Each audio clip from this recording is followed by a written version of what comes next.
किसी भी बहन को भाई दूज के दिन कुछ ऐसी गलतियां जिसे नहीं करना चाहिए, नहीं तो भाई के ऊपर संकट आ जाता है। जैसा कि आप भी जानते हैं, भाई दूज का त्योहार सभी के प्राण लेने वाले यमराज और उनकी बहन यमुना के बीच सबसे पहले मनाई गई थी। तो इस वीडियो में हम आपको यही बताने वाले हैं कि आपको वह कौन सी गलतियां नहीं करनी है जिससे आपके भाई के ऊपर संकट ना आए। तो देखिए, जो भी बहनें इस वीडियो को देख रही है, आज भाई दूज के दिन सबसे पहले तो आप यह देख लें कि शुभ मुहूर्त कब से कब है भाई को तिलक लगाने का। शुभ मुहूर्त में ही अपने भाई को तिलक करें। ऐसा करने से यमराज देवता प्रसन्न होते हैं और आपके भाई को अकाल मृत्यु से बचाते हैं। अगर शुभ मुहूर्त में और सही विधि विधान से भाई दूज की पूजा करें तो भाइयों को कभी भी अकाल मृत्यु से भय नहीं रहता है। और भाइयों के लिए भी एक संदेश है। जो भी भाई यह वीडियो देख रहे हैं, उनको चाहिए कि अगर कोई भी बहनें आपको भाई दूज के दिन आपको बुलाती है तो आप वहां पर अवश्य ही जाएं।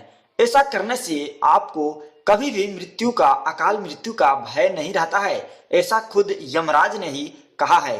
तो चलिए हम बताते हैं यमराज की वो कथा कि आखिर किस तरह से संबंधित है भाई दूज के दिन यमुना और यमराज की यह कथा।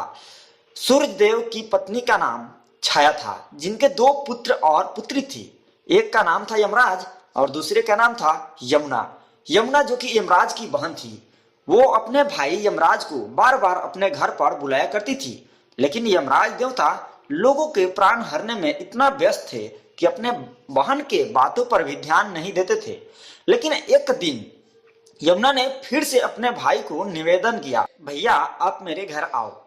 यह सुनकर यमराज को अपनी छोटी बहन यमुना पर दया आ गया।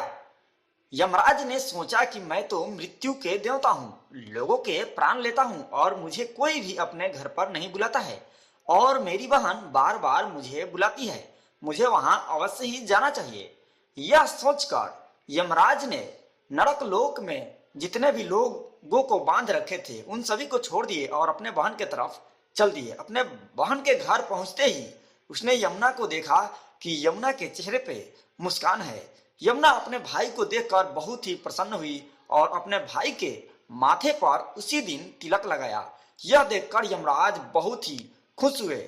अपनी बहन की आदर सत्कार देख करके वह बहुत ही प्रसन्न हुए और उन्होंने अपने बहन यमुना से कहा कि हे बहन, तुम्हें जो भी वर चाहिए वह मुझसे मांग लो। तब यमुना बोली, हे भैया, इस दिन जो भी बहने अपने भाई की आदर सत्कार करें और उनके माथे पर तिलक लगाए, उन्हें आपका डर न रहे, उन्हें अकाल मृत्यु का डर न रहे। ऐसा सुनकर यमराज ने अपने बहन से कहा कि जाओ बहन, मैं तुम्हारी बात मानता हूँ। जो भी बहनें अपने भाई को इस दिन माथे पर तिलक लगाएगी उसे अकाल मृत्यु का डर नहीं रहेगा। तभी से यह भाई दूज का त्योहार मनाया जाने लगा। चलिए अब हम आपको भाई दूज का जो इस बार शुभ मुहूर्त है वो बता देते हैं। इस साल भाई दूज का त्योहार 6 नवंबर दिन शनिवार को मनाया जाएगा। भाई दूज का जो तिलक का शुभ मुहूर्त है 1:10 से प्रारंभ होकर 3:21 तक रहेगा। इसके अलावा जो अभिजीत मुहूर्त है वह सुबह 11:19 से दोपहर 12:04 तक रहेगा। और जो विजय मुहूर्त है वो है दोपहर 1:32 से 2:17 तक। अमृत काल का जो शुभ मुहूर्त है वो है दोपहर 2:26 से 3:51 तक। इस मुहूर्त में भी बहनें अपने भाई को तिलक कर सकती है। चलिए अब हम आपको भाई दूज के पूजा विधि बता देते हैं। बहनें सुबह स्नान करने के बाद अपने इष्ट देव भगवान विष्णु या गणेश जी की पूजा कर लें। इसके बाद इस दिन भाई के हाथों में सिंदूर और चावल का लेप लगाएं। उसके बाद उस पर पान के 5 पत्ते, सुपारी और चांदी का सिक्का रखें।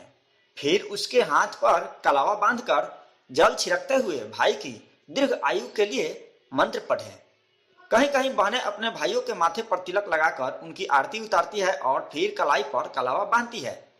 फिर वह भाई का माखन, मिश्री या जो भी व्यंजन मिठाई होता है उससे मुंह मीठा करवाती है और अंत में उसकी आरती उतारती है। इस दिन बहुत से भाई अपनी बहनों के घर जाकर भोजन भी करते हैं और उन्हें कुछ उपहार भी देते हैं। आप लोगों को ये जानकारी कैसी लगी आप हमें कमेंट बॉक्स में जरूर बताएं। अगर वीडियो अच्छी लगी तो इस चैनल को सब्सक्राइब जरूर कर लें। धन्यवाद।